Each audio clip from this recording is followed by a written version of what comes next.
In the headlines on this Thursday afternoon, President-elect Yoon Suk-yeol will play host to U.S. President Joe Biden here in Seoul next month. Talks between the two leaders have been scheduled for the 21st of May. Top U.S. infectious disease expert Anthony Fauci says his country is out of the pandemic phase, but he adds the virus continues to pose a threat across the globe. Samsung Electronics says sales during the first quarter hit a high of $61 billion, up some 19% on year, driven by its chips and phones. Hello and welcome. This is the Daily Report for Thursday, April 28th here in Korea. I'm Min Sun-hee. President-elect Yoon Suk-yeol is poised to host his U.S. counterpart Joe Biden here in the capital city for talks on May 21st, less than a fortnight following his inauguration into office on the 10th of May. Our Yoon Jung-min has this top story.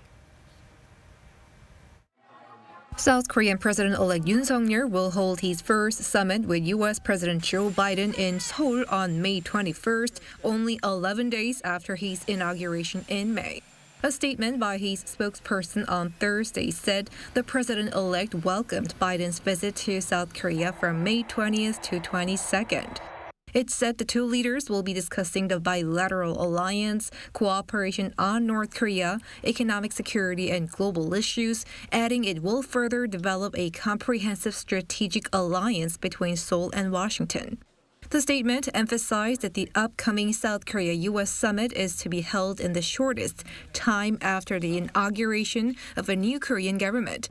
It said the two countries will closely communicate through diplomatic channels for Biden's successful visit, and the Presidential Transition Committee will make full preparations. The White House announced on Wednesday that President Biden will visit South Korea and Japan from May 20th to 24th. It said the trip will advance the Biden administration's rock-solid commitment to a free and open Indo-Pacific and to U.S. treaty alliances with the two countries. It added President Biden will hold meetings with his Korean and Japanese counterparts and discuss ways to bolster security relationship, economic ties, and expand their close cooperation. The Biden administration has been stressing the importance of bilateral and trilateral cooperation with its key allies in Asia, South Korea, and Japan, apparently to counter China's influence. After staying in Korea, Biden is scheduled to visit Tokyo for a meeting with the leaders of the Quad Group of Australia, Japan, and India. Yoon Jung-min, Arirang News. Also on the local front, there's been a further decline in Korea's daily COVID-19 tally. Authorities on this Thursday announced at a total of 57,464 new infections. The number of patients in critical care remains within the 500 range at 552. Relevant officials are also discussing the fate of outdoor mask requirements, and a related announcement is expected tomorrow, that is Friday. Well, the incoming administration, for its part, has yet to decide on the nationwide mask mandate, but it has shared an overall response strategy that will serve as a framework against future pandemics as well. Our Kim Do-yeon reports. Chairman of the Presidential Transition Committee, An Chul-soo, says the Yoon administration will decide on the fate of outdoor mask requirements in late May. As of now, we still have more infections than other countries. That's why we can't compare ourselves to other countries that have lifted outdoor mask mandates. That said, when the situation is right, maybe people can take masks off outdoors, but put them back when going indoors. On Wednesday, An, who also sits as the chair for the COVID-19 response division at the committee, shared the incoming government's 100-day pandemic plan. By the end, the country will be prepared to respond to an expected rebound in COVID-19 infections come this fall. The roadmap consists of 4 pillars. The first one being a science-based antivirus policy. Now, virus prevention measures will be based on clear scientific data. And to do this, a new big data platform, which will be shared with citizens, is going to be formed to analyze the data through AI. The other pillars are establishing a sustainable infectious disease response system, providing protection to high-risk and vulnerable populations, and securing vaccine and treatments. Under the 4 pillars, the incoming government will pursue a total of 34 tasks over varying timeframes. one of the first starters in the first 30 days is to launch a large-scale antibody check to better assess the prevalence of infection and secure enough hospital beds for the next wave. Within 50 days, it plans to increase the responsibility of local clinics and hospitals in responding to COVID-19 and set up a new presidential advisory body for infectious diseases. Within 100 days, it aims to revise social distancing criteria. The new system will also introduce social distancing measures that do not classify businesses based on types, but on the level of exposure to infections in general. On Friday, An is expected to take the mic again to explain the Yoon administration's COVID-19 relief policy for compensating the businesses that were hurt due to social distancing measures. 김도현, Arirang News. The U.S., meanwhile, is reportedly out of the pandemic phase. Now, this is according to the country's top infectious disease expert, Anthony Fauci, who nonetheless warned risks remain. Our issue explains. Top U.S. infectious disease expert Anthony Fauci has said that the U.S. has left the pandemic phase, but that the virus still poses a threat. In an interview with PBS on Tuesday, Fauci said the country is out of the full-blown pandemic phase, but that continued efforts such as vaccinations will be needed to keep infection levels low. When referring to the global situation, he said the pandemic is still ongoing. Later, in an interview with CNN, Fauci added that the U.S. is currently in a transition phase heading toward normality. The number of new COVID-19 cases in the U.S. decreased drastically over the past couple of months as the Omicron wave receded. But new cases are ticking back up in most states and hospitalizations have started to rise over the past week. In response, Fauci warned the public to follow CDC guidelines and to get vaccinated. He also said that infected individuals can be protected from requiring hospitalization through what he called highly effective therapy using antiviral drugs.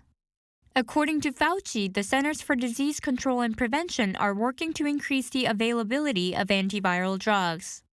They have ordered more of the drugs and will also double the number of sites where they are available. Meanwhile, it has been estimated that 60 to 80% of the EU population could have been infected with COVID-19. That's according to Reuters on Wednesday, quoting the EU Health Commissioner speaking at a news conference. According to the EU Public Health Agency, the number of reported cases is equal to about 30% of Europe's population. But if unreported infections are added, cases could be as high as 350 million, about 77% of people in Europe. 이시후, Arirang News.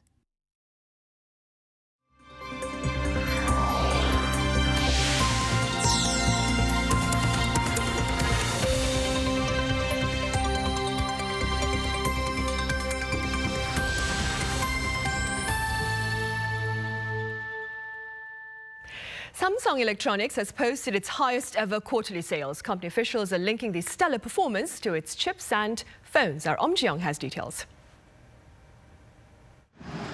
Samsung Electronics, for the third straight quarter, has logged its highest ever sales for respective quarters. The South Korean tech giant announced on Thursday that its sales from January to March amounted to a record $61 billion, up around 19% on year. Its sales increased by more than $600 million from its projection announced earlier this month. Samsung also said its operating profit for the first quarter stands at roughly $11 billion, up more than 50% on year. It's the second largest operating profit among all first quarters for the firm. Analysts say despite the first quarter usually being a slow time of the year, robust sales of semiconductors and displays led to the strong earnings performance. Better performance of memory, semiconductor and foundry businesses has largely driven Samsung Electronics' solid earnings. Flexible OLED also recorded better than expected earnings, which led Samsung Display to post robust sales. The analyst also said the earnings are expected to be higher in the coming months. Conventionally, Samsung Electronics enters its peak season in the second half of the year, so from the third quarter, the earnings are forecast to rise further. He added that the company's stock prices are expected to rise if geopolitical risks, including the war in Ukraine and global supply bottleneck amid China's lockdown of its major cities, are resolved. 엄지영, Arirang News. And for the first time in 4 months, business prospects among South Korean firms have noted a slight improvement. The Bank of Korea says its business sentiment index for all industries stands at 86 points in April, up 3 points from March, but still below 100, meaning the overall mood remains pessimistic.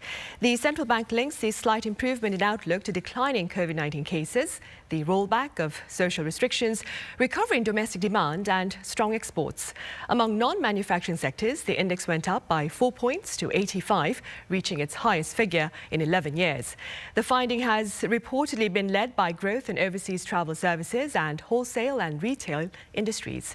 For manufacturing companies, the index also gained 3 points to 87.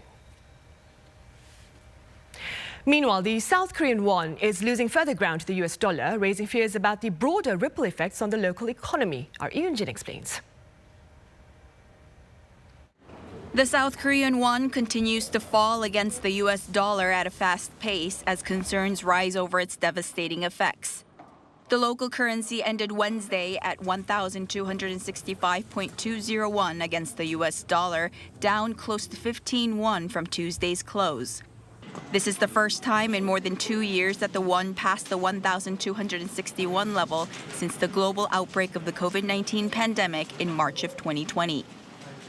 The impact of events destabilizing the exchange rate market, including China's COVID-19 lockdowns and the ongoing Ukraine war, is being reflected by the weakening won, as such events bring expectations of aggressive monetary tightening by the Federal Reserve. Fed Chairman Jerome Powell signaled a 0.5 percentage point rate hike at next week's policy meeting as U.S. inflation jumped to a 41-year high in March. China's COVID-19 lockdowns have caused an economic slowdown, which in turn strengthens the preference for safe assets, which in turn drives up demand for a dollar and a jump in the exchange rate. The won's weakness will make it more difficult for the government to tame inflation as the declining value creates a surge in import prices, putting more pressure on consumer prices. To this, Finance Minister Hong Nam-gi said on Thursday that the government plans to take necessary measures to stabilize the foreign exchange market as well as the ongoing inflation and rising consumer prices. The Korean won has fallen against the US dollar at a fast pace this week. The government is closely monitoring the FX market in a bid to curb the won's excessive one-sided movements, and it plans to make efforts to stabilize the market if needed. The Korean won has fallen some 6% to the dollar so far this year. But with soaring oil and gas prices, the Russian invasion of Ukraine, disruptions in global supply chain, experts say such events make it inevitable that the won will depreciate further. Yoon, Arirang News. On the international front, Russia's abrupt halt in gas shipments to Poland and Bulgaria appears to have reignited a sense of solidarity within Europe. Our Kim Yo-sun has more on this latest event and the crisis in Ukraine. Russia has halted gas supplies to Poland and Bulgaria for rejecting its demand for payment in rubles as well as tough sanctions. The decision has been denounced by many European countries as, quote, blackmail. The European Union in response vowed to work to ensure that the supply cut would have the least possible impact on consumers. Both Poland and Bulgaria are now receiving gas from their EU neighbors. And this shows, first of all, the immense solidarity among us, but it also shows the effectiveness of past investments, for example, in interconnectors and other gas infrastructure. The U.S. also criticized Russia's latest move. White House Press Secretary Jen Psaki said that such steps involving weaponizing energy supplies was predicted. Poland says it will do everything to impose contractual fines on Moscow, while also urging the European Union to take collective action. We are not going to pay in rubles for Russian gas. We appeal to all our partners in the EU not to pay in rubles for Russian gas. We urge for the creation of a special customs mechanism for gas and oil coming from Russia so that Russia can't easily acquire other markets. We also appeal for the introduction of so-called secondary sanctions. As Russia continues to use gas as a weapon, the UN chief arrived in Ukraine following talks in Moscow. Saying that the UN will continue to expand humanitarian support and secure the safe evacuation of civilians, Secretary General Antonio Guterres stressed that the sooner the war ends, the better for Ukraine, Russia, and the entire world. Amid these developments, Russian President Vladimir Putin warns that any countries attempting to, quote, interfere in Ukraine will face a swift response from Moscow. While addressing lawmakers, he emphasized that Russia has all sorts of tools at his disposal that the West don't have. Kim Hye-sun, Arirang News. And in related news, South Korea will ship liquefied natural gas to Europe as the region faces a potential energy shortage crisis. According to Reuters, citing a source with direct knowledge of the matter, some of South Korea's supplies of LNG will head to Europe this summer upon request from the U.S. or Europe itself. The latest event comes amid Russia's recent decision to halt gas supplies to Poland and Bulgaria.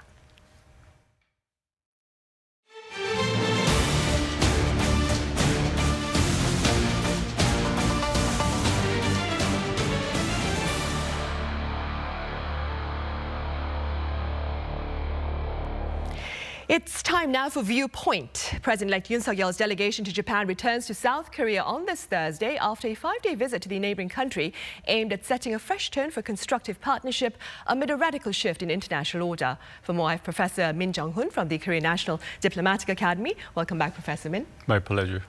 I also have Professor Seoul Nakato at Ritsumeikan University live on the line. Professor Nakato, it's good to have you back. Thank you very much for your invitation again. Right. Professor Min, we'll start here then. Let's begin with your overall assessment of the diplomatic mission to Japan led by lawmaker Chung Jin-seok on behalf of the incoming Yoon administration. Well, basically, I think that the Korean consultation delegation to Tokyo did a good job in terms of laying the groundwork for the revitalizing the relationship between South Korea and Japan. But as you know, some people say that the relationship between South Korea and Japan hit the lowest level since the normalization of the diplomatic relations in 1965. But the two countries are still important neighbors and partners. They share the democratic values and universal values and norms. And they also have some common interests that they need to work together, like the economic cooperation and security cooperation against North Korea's threats. So there is no doubt that it is necessary for two countries to revitalize their relationships in the coming years. And the President-elect Yoon Suk-yeol mentioned several times that it's in South Korea's national interest to revitalize or normalize the relationship, its relationship with Japan. And his campaign pledges showed that if elected, his administration want to build a future-oriented relationship with Japan based on the perception of history. So I think sending the Korean delegation to Tokyo is kind of the clear expression of the willingness of the incoming South Korean government that it truly want to revitalize its relationship with Japan. And it is also known that the delegation had meetings with Japan's key political and economic figures, like including the current Prime Minister of Japan, and they agreed that they would make efforts to reach a desirable conclusion through sincere dialogue on the pending issues, including the tough historical and the territorial issues.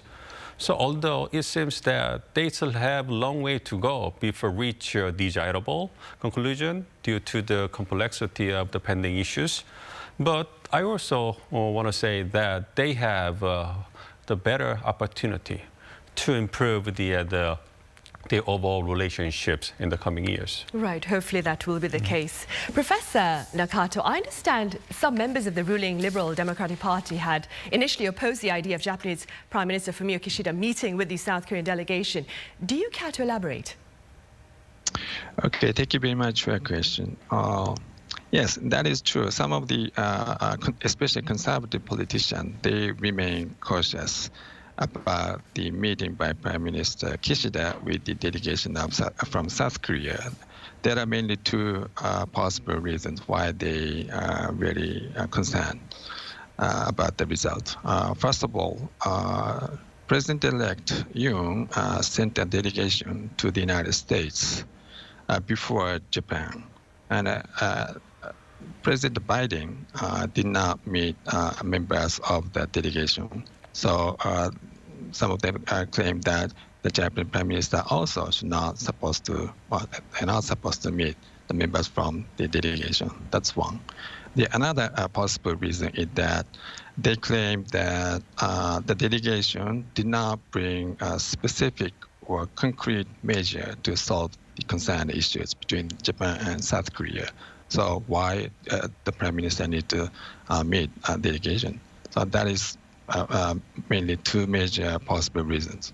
Right, I see. But despite that opposition, Professor Min, earlier on Tuesday, the Japanese Prime Minister Kishida did sit down with the delegates from South Korea who delivered to him a letter from the president-elect. Now, there had been speculation about a possible invitation to President-elect Yoon's inauguration on May 10th. What, Professor Min, would be the significance of Prime Minister Kishida attending that particular ceremony? So basically, I think that the holding a summit meeting between the two leaders of the South Korea and Japan will be the kind of a strong political the gesture that two countries want to restore the trust, and they want to move forward in terms of the revitalizing the relations between the two countries. And so in order to revitalize or normalize the relationship between the two countries, it is necessary for the governments of the two countries at the government level. They need to meet and talk about how to improve the bilateral relations. It's like the official movement by the two governments. And I think one of the most effective ways to do that is to hold a summit meeting. So if the two leaders meet and in person and declare that they are willing to work together to build a future-oriented relationship between the two countries, then it will be the strong or the meaningful political gesture for improving their relationship. And then government officials are willing to work together to move forward to build future-oriented relationships between the two countries, although it could be tough or it could take some time before we see the actual progress. So I think attending the inauguration ceremony of the next South Korean president could be a good opportunity that the two leaders would meet in person with the small cost, and to show that the two countries want to move forward to build a future-oriented relationship. So personally, I hope that although there could be some kind of the domestic political considerations that the Prime Minister Kishida could have, I hope that Japan will grab the opportunity and the two countries have the political environment that they would work together from the very beginning of the next South Korean president's term in office. Right, and staying with that then, Professor Nakato, what are the prospects of Prime Minister Kishida attending President-elect Yoon Suk-yeol's inauguration ceremony? Well, I think that is possible, and I myself personally support the visit by Prime Minister Kishida to South Korea to attend the inauguration ceremony. There are two reasons that is possible. One, first of all, there are previous Japanese prime ministers who actually visited South Korea's inauguration ceremony, including former Prime Minister Fukuda. So why not Prime Minister Kishida? That is one. And also, Prime Minister Kishida's visit to South Korea can be considered as a good response to the visit to South Korean delegation this time. So in that sense, as Professor Min clearly mentioned, it is a good opportunity for Prime Minister Kishida and then President Yoon to have a summit meeting at that occasion. However, considering domestic concerns in Japan, probably Prime Minister Kishida's visit will be very short and symbolic, I do not think the Prime Minister is going to have a deep or intensive discussion with President Yoon. So, but still, I think that is very meaningful for Prime Minister Kishida to attend the ceremony. Right. And Professor Nakato, during talks with the South Korean delegation, Mr. Kishida reportedly claimed South Korea and Japan must improve ties to work with the U.S. to address current challenges to international order. Do you suppose these words perhaps raise the prospect of amiable ties between South Korea and Japan under the incoming Yoon administration? Yes, I think so. Prime Minister Kishida, not only himself, but also other cabinet members as well, they all emphasize the importance of U.S. local Japan trilateral cooperation as well as Japan local bilateral relations, especially thinking about international environment surrounding Japan and Korea, including Russia's invasion into Ukraine, the rise of China, and also constant development of nuclear and missile programs by North Korea. Prime Minister Kishida himself clearly mentioned at the meeting with the delegation this time, he said that Japan has no time to spare in improving Japan-local relations. I'm pretty sure he is also willing to develop and improve relations with South Korea, especially in the field of security, diplomacy, as well as economy. Right. Professor Min, Mr. Yoon's future-oriented approach has been largely welcomed by Japan, but it appears not to have affected Japan's maneuvering, so to speak, of historical issues with South Korea. For instance, last Thursday, I believe, Prime Minister Kishida sent a ritual offering to the Yasukuni Shrine, which honors convicted war criminals. And a day earlier to that, in its diplomatic blue book, Japan claimed that Dokdo was Japanese territory. What do you suppose is the Kishida administration's intention? Well, before making comments about the questions, I want to emphasize that Japan also want to improve its relationship with South Korea this time. And I also think that the beginning of the new South Korean government or presidency is a good opportunity to revitalize the bilateral relations between the two countries. I think that Japan also agrees to that point. But we are just still talking about the possibility of revitalizing relationship, and nothing has been actually made to improve the relationship between the two countries. So I don't see any reason why Japan needed to first make changes in its positions on the historical and territorial issues related to South Korea. As you know, Japan has maintained the argument that South Korea needed to offer the solution to the historical issues. And as you know, the upper house election will be held in this upcoming July in Japan. So Japan has some kind of the domestic political considerations in the coming months. So in order to avoid making a negative impact on the public opinion in terms of changing its positions against South Korea, and Japanese government also needed to mobilize conservative voters to win the upcoming House election. So I think that it's reasonable to think that the Japanese government is likely to maintain its hardline stance against South Korea unless there is the significant change or progress in terms of the bilateral relations between South Korea and Japan.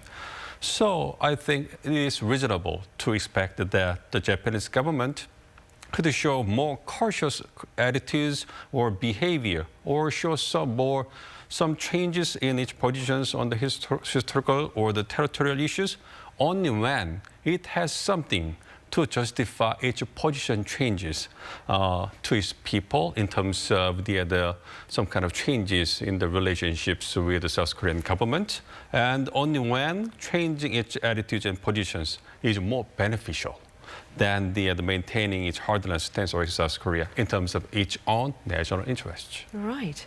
Professor Nakato, some pundits say the Japanese Prime Minister's decision to send an offering without visiting the controversial shrine itself reflects his desire to avoid aggravating regional tensions. What are your thoughts? I think that assessment is correct. Prime Minister Kishida, he made the offering to Yasukuni Shrine. They are visiting that shrine. I think that is considered as his willingness to improve relation with South Korea. Of course, China and South Korea criticize that offering itself, but at the same time, he has to think about to respond or to show some consideration to the conservative people who support the visit to Yasukuni Shrine.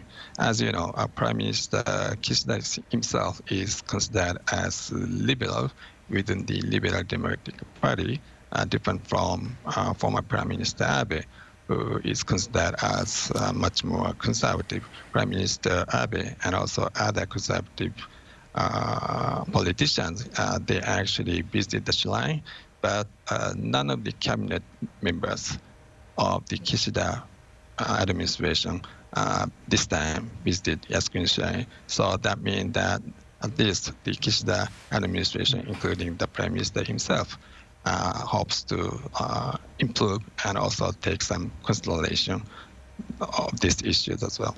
Right. Moving forward, Professor Min, upon arrival in Tokyo this past Sunday, the South Korean delegation's first stop was a monument in honor of Lee Soo-hyun. It was a Korean student who sadly lost his life while trying to save a Japanese man who had fallen onto subway tracks in the year 2001. Now, this poignant story goes beyond our historical differences, it goes beyond our political differences, and seeks to perhaps show that we are essentially compassionate human beings. Having said that, do you suppose the Yoon administration is seeking a diplomatic reset, perhaps based on empathy and engagement to deal with Tokyo? Well, basically, I want to say a little bit different way that the delegation want to emphasize that the two countries have got the serious and the more close relationships throughout its history. I mean, the main reason why the delegation chose that kind of the honoring site for the sacrifice of the Korean citizen and the Japanese territory is to emphasize that the two countries have developed the relationships based on the passion, commitment, and the sacrifice of their own people, not government, the people. So it reminds us that the two countries are still important neighbors and partners, and therefore they need to work together to move forward, to build a future-oriented relationship for their own people, not the government and the politics. And meanwhile, nowadays I also heard that there are many Japanese people who are interested in Korean culture, like K-pop or the K-music or the movies, and the number is increasing nowadays. And the campaign pledges of the President-elect Yoon Suk-yeol show that it will try to expand open exchanges between citizens of both countries, with the focus on the younger generations. And nowadays, recently the media reported that the Korean delegation shared the hopes with the Japanese counterparts to resume human exchanges between the two countries. And there was a positive response from the Japanese side. So I think that revitalizing human and the cultural exchanges between the two countries will be useful first step to revitalize the relationships between the two countries. That's why I see the Korean delegation chose that honoring site as the first stop when they visited Japan this time. Right. And Professor Nakato, how effective does this effort, which Professor Min described as focusing away from politics and onto people by the incoming Yoon administration, look to have on enhancing bilateral ties? Well, I think that approach is very, I would say, it's positive, and also it's a good approach for the Korean delegation chose to visit the monument of Mr. Lee, because that incident was actually sad, but at the same time, it's very touching story. So this story actually symbolizes the importance of friendship between Japan and South Korea, especially at the level of people to people. So Foreign Minister Hayashi, when he met delegation members, he mentioned that Japan and South Korea needs to improve bilateral relations based on friendship and also cooperation. So the message from South Korean delegation to emphasize the importance of friendship beyond mutual strategic or economic interest, that is considered as a positive approach from South Korean delegation. But at the same time, of course, this kind of approach is going to transform overall Japan-Korea relations. But still, I think that is a positive sign or clear message to emphasize the importance of people-to-people exchanges. Right, so we are on the right track then, hopefully. All right, Professor Nakato, thank you very much for your time and your thoughts today. And Professor Min here in the studio, thank you very much for your insights. Thank you.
On the local political front, lawmakers here are locking horns over a controversial prosecution reform bill. The main opposition People Power Party is blocking its vote, and the ruling Democratic Party is seeking to have it passed. Our Lee Kyung-un has more on this conflict.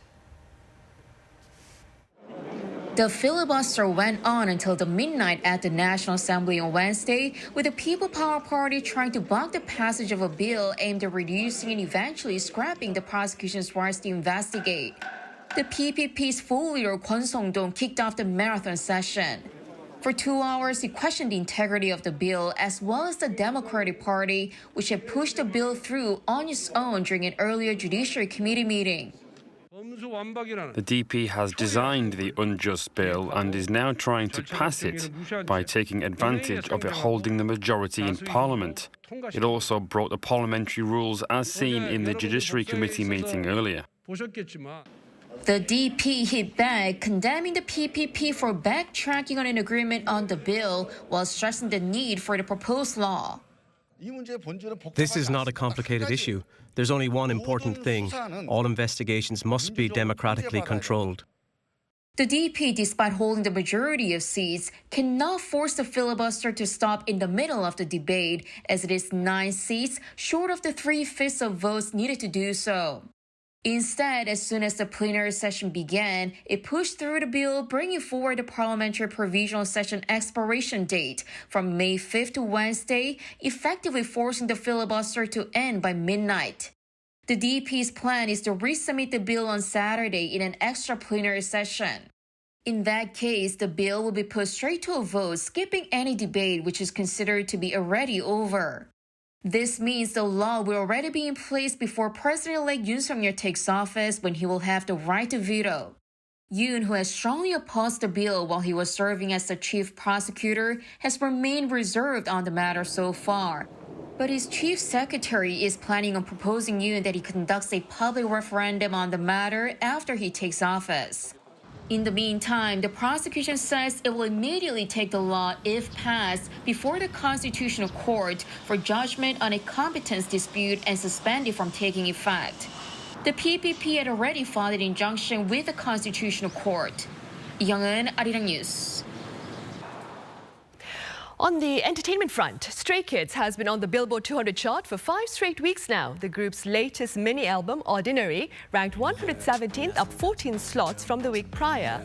The album topped the chart last month, making Stray Kids the third K-pop act to achieve that feat. Ordinary also surpassed 100 million streams on Spotify on Monday, 37 days after its release. This comes ahead of the boys' second world tour, which starts here in Seoul on Friday. Today, that is April 28th, marks the first anniversary of a generous donation to the art world by a late avid collector. Accordingly, to commemorate this occasion, 7 museums here have come together to host a special exhibition. Our Kim Bo-kyung has a preview. Welcome to the Great Collector's Own Art Exhibition at the National Museum of Korea. The 4-month exhibition titled A Collector's Invitation will present 355 selected pieces out of a vast array of more than 20,000 antiques and works of art donated by the late Samsung Group chairman Lee Gun-hee. To celebrate the first anniversary since he donated the pieces, a joint remembrance exhibition was organized by 7 art museums, including the National Museum of Korea and the National Museum of Modern and Contemporary Art. Dubbed the donation of the century, the art pieces span the prehistoric period to the 21st century and include books, pottery, paintings, calligraphic works, and others. 2 exhibitions have already been held since the donation was made last year, and this time 309 pieces have been newly unveiled. Among them, an expert says 3 items are noticeable. Story of the Chung family's filial son is a calligraphy Chung Yeol wrote when he was in exile in Gangjin, requested by his neighbor to write about his dead son's filial piety. 3 years later, he again was asked to write about his neighbor's daughter-in-law's educational philosophy. This is Chung's representative piece showing masterful calligraphy. Monet's work shows his own principle of studying the effects of light on color. Another notable art piece, the national treasure Clearing After Rain on Mount Inwang by Joseon-era painter Chung Seon, is also shown. Yet to minimize the possible damage from exposure to light, it will only be on display for 1 month. The culture minister hopes the exhibition could be a chance to think about our cultural heritage. I believe we could again realize the importance of cultural heritage and the attitude toward it through this donation. I hope this exhibition marking the first anniversary of the donation could suggest to us a new paradigm of societal donation. The exhibition will go until August 28th at the National Museum of Korea. Kim Bo-kyung, Arirang News. And Seoul City will test its own metaverse platform next Monday. Seoul Metropolitan Government has been working with the Seoul Institute of Technology to create a metaverse platform where civilians can engage in various economic and cultural activities. The metaverse platform is only a prototype right now, and the first services to be tested on Monday will allow users to make their own avatars and view the area around Seoul Plaza change based on the weather. Users will also be able to join online meetings and conferences. Korea is hoping to ease its dependence, that is, on wasabi imports by making use of technology to allow for quality production here at local farms. Our Cho Sung-min shows us how.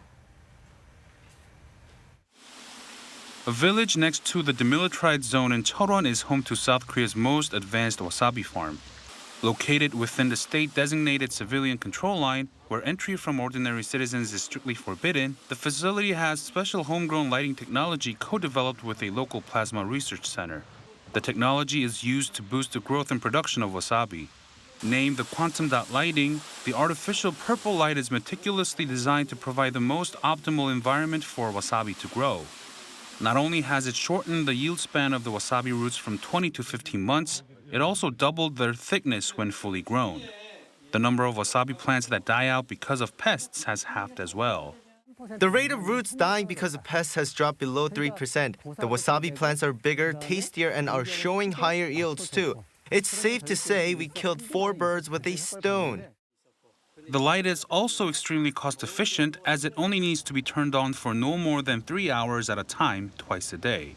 Developers say they are figuring out ways to use the light to boost production of other fruits and vegetables. We plan on applying this technology to tomatoes, bell peppers and strawberries to help boost the revenues of local farms. Industry experts believe that the new lighting technology will play a pivotal role in South Korea's wasabi production and quality while reducing its dependence on imports. 조성민, Arirang News.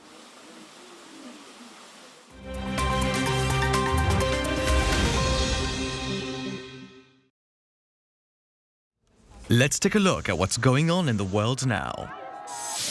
A court in Myanmar has handed another sentence to its former leader. According to sources from the military-ruled nation, deposed leader Aung San Suu Kyi was given a 5-year sentence for corruption. The verdict was reached behind closed doors on Wednesday in the capital of Naypyidaw, reportedly just moments after proceedings started. The 76-year-old former leader was found guilty of accepting 11.4 kilograms of gold and cash payments amounting to $600,000. This latest conviction takes her total prison sentence to 11 years. And she still faces another 11 corruption charges, each carrying a maximum 15-year sentence. In India, a massive fire in New Delhi is into its second day. The fire started on Tuesday at the city's Balswa landfill, which reaches heights taller than a 17-story building and spans an area bigger than 50 football fields. Fire engines rushed to the landfill in an attempt to extinguish the blaze, as the city has been engulfed in smoke. This comes as the Indian capital is in the middle of a record-shattering heatwave, which experts say helped start the fire. Planned for closure 10 years ago, the Balswa landfill still sees more than 2,000 tons of waste dumped there every day.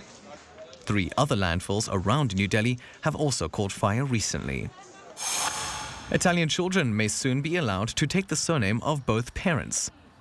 This follows a ruling made by the country's constitutional court on Wednesday.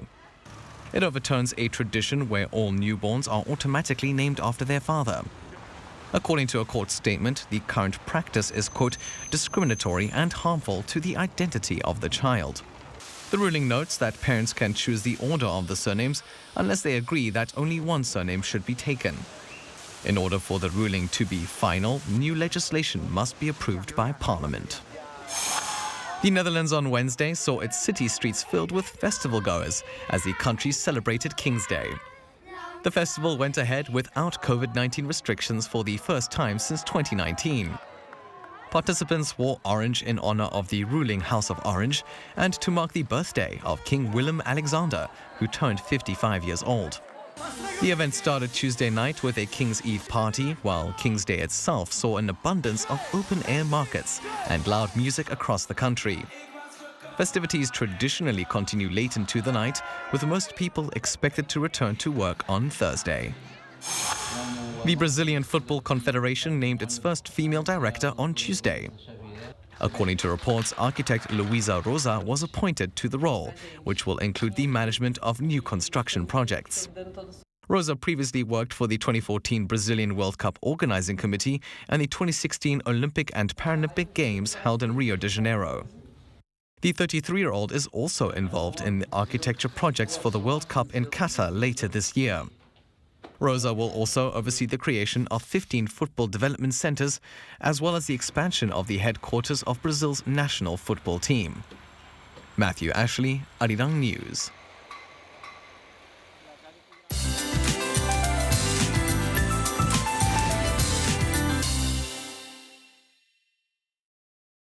Good Thursday afternoon. We've had quite active spring weather for a couple of days. Summer-like temperatures, pockets of heavy downpours, and now yellow dust. It's still hanging in the air, and the dust situation looked like it was going to improve, but actually it's getting worse, mainly in western regions. As we get further into the spring season with almost no clouds in the sky, we need to start thinking about the UV index. Well, today the UV index is very high in most regions. And when you look at the sky, the weather looks nice enough to go outside and have fun, but don't stay outside for too long, and please put on your sunblock. You can wear short sleeves if you want to, as highs will go up to the mid-20s in most regions, but be mindful of wide gaps of 15 to 20 degrees. I just hope you grabbed your jacket this morning. And later today, we'll see some clouds overhead and some scattered showers are in the forecast across the country, which hopefully will clear the air. Now, let's take a look at the worldwide weather conditions.